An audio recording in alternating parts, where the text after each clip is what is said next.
Let's go ahead and install Rust. So now to install Rust, you can go to the rustlang.org, the official website. This video was recorded in February 2024, so it might have changed from the version that we have, so it's better to just go and look at the most updated website.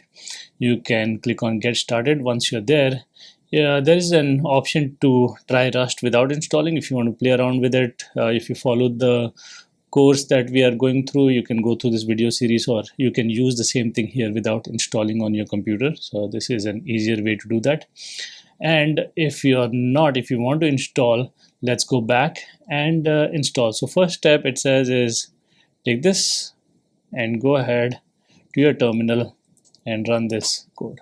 So I'm going to go ahead and run this. It's going to say run installer. I'm going to click on one, proceed with installation. If you want to customize or cancel, you can press the other options. So it's going to go ahead and it's going to take some time to download it. So give it some time, and once it's done, it will be installed.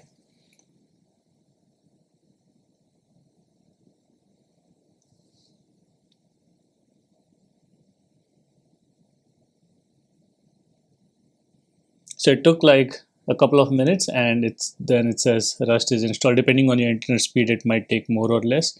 It's been installed. It says you get started. You want to restart this particular shell, and this would reload your path environment and include everything that we need for cargo. And we'll talk about cargo a little bit more, but this kind of shows that your Rust is being installed.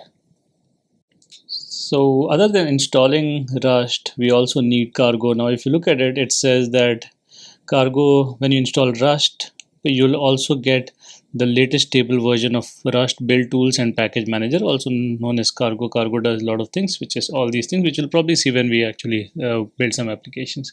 So once we install this, there's also a way to check if your Rust is up to date. You can just say Rust update and it will update Rust for you, Rustup update, sorry. And then you can read the cargo book that is also available here. Other tools that are available is VS Code, Sublime Text. Will probably use, depending on which ID you like, you can pick that editor and then start working alongside with us.